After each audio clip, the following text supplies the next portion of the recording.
Hey YouTube, it's Brian here, the Unlikely Runner, just doing a midweek check-in as well as a post-race review. I'm going to go ahead and start with my post-race review. The last race I ran was the Closter Labor Day 5K in Closter, New Jersey. I did run this race previously and did record it previously and decided to go back and run this race again and record it again because last year it rained. It rained really hard. And the video obviously wasn't that great, but I still felt it needed to be shared and posted just in case I didn't make it out there again this year. And I'm going to start off with, my positives. Again, just a really nice race. The volunteers where they needed to be volunteers, the police presence, the police directing traffic at key intersections. I just going to say it's all key to making a race successful. I'm going to go into a couple other things that I kind of liked. I liked the post-race spread, a nice selection of fruits, and I found that I really love nice cold watermelon after a good hard run, especially on a nice humid day. So. Anyhow, getting back to some other things that I kind of liked, and I didn't take notice of either. I just didn't notice it the previous year, I guess because of the weather or whatever. The post-race awards, it's not just a simple medal. It's a really nice looking trophy. And that clearly describes what it's for. It's harder and harder to find those kinds of things. I know some people really like the medals, some people really love the trophies, and if you're into trophies, this is definitely the race for you. I'm going to put up the picture of the trophy table because there's some good looking trophies there. I'm honestly glad I went back out and ran this race again.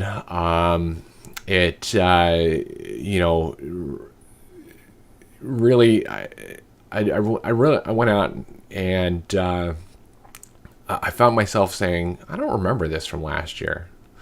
I guess because at that point I was so wet and so tired that I just, all I was thinking about was the finish line. I don't know. I honestly couldn't tell you.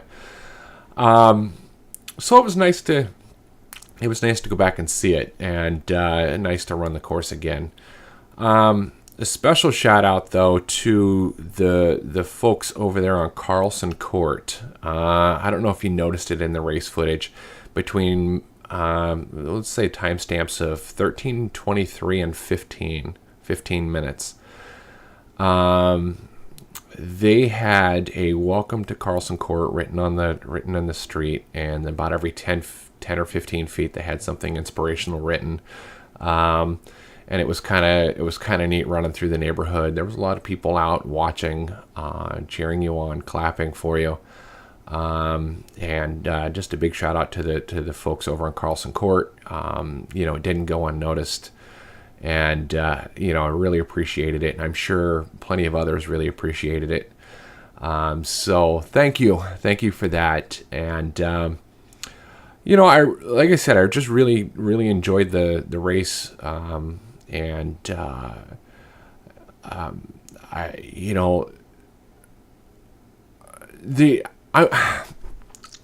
to throw this out there because I'm going to say it's my only complaint, even though it's not really a complaint. I showed up, I had pre-registered. I showed up on race day. I didn't partake in the pre-race bib pickup. So I kind of kick myself, but at the same time I don't.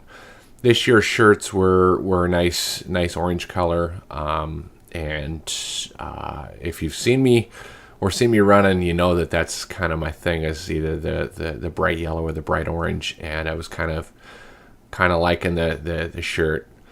I got to the race, picked up my bib, and I was told they were out of my size. And I was offered another size. I declined, and I declined, saying, "Hey, look, I've got plenty of race shirts." And honestly, I do.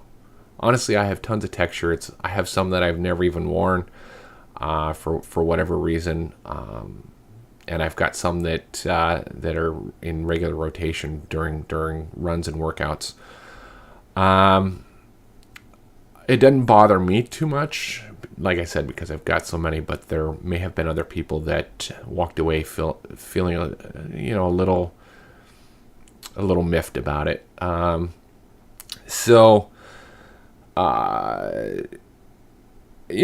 was probably my only complaint. I know that it's tough to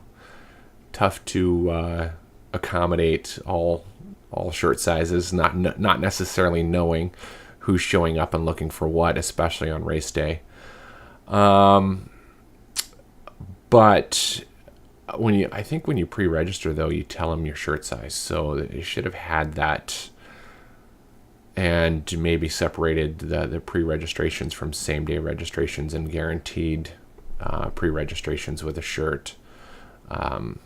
That's my only bit of advice. Like I said, I'm not terribly upset about it because I've got so many shirts. But like I said, others might have walked away feeling less than thrilled about it.